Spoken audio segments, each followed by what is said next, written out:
Today I'm working on my first art fight attack of the year for Chase Infinity of their character Otzi. Otzi is an Alolan Raichu who is super sleepy and a baker.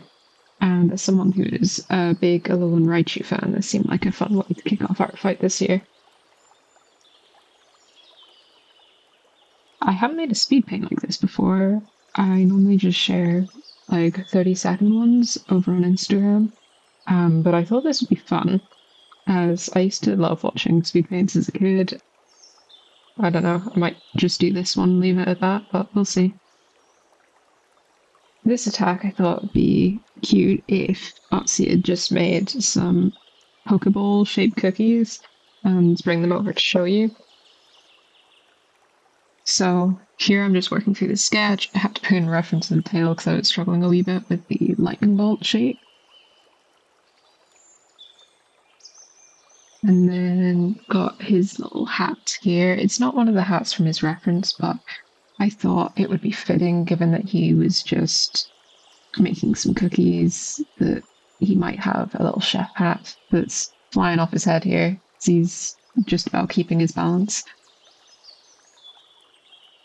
And here I'm starting the inking. I'm inking the edges of the patterning and some of the freckles and things, even though they don't end up being this sort of warm black color at the end, but I can always go back and change the color of those later, which I do at some point. I think for the inking I'm using Halftone Hospital's white gel pen. Yes, but obviously not in white. So yeah, it's not much to say about the inking process, to be honest, aside from that.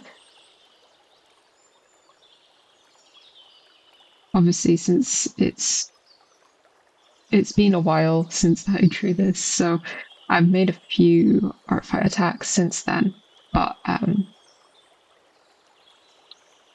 yeah, still thought it'd be fun to go through and record a wee voiceover for this. So here I'm color picking all of the colors for Otzi off of his ref because I wanted to make sure they're consistent. I think the only color that might change is the white, but I'm not fully sure.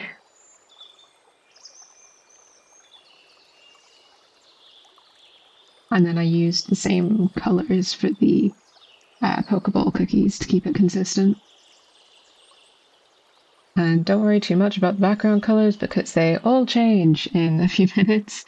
Because I did this part and then I went to bed, went to work, and then came back to it the next day and was like, I hate this. So yeah, here we go. Changed all the title colors and the background color, which I'm much happier with. It makes the characters stand out more.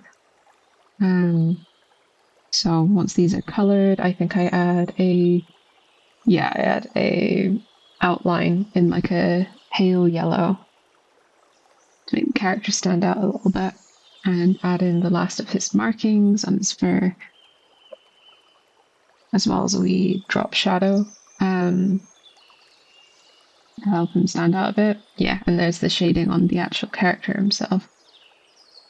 I wasn't initially going to for this, I was going to keep it a simple flat color, and then I was like, no, I have to do rendering, otherwise I will be annoyed about it. So yeah, there's the drop shadow, and then I think we are pretty much done. Oh yeah, I forgot the tray. Fix the tray, and then we're pretty much done. So be sure to check out this character on Arcfight. Thank you for watching.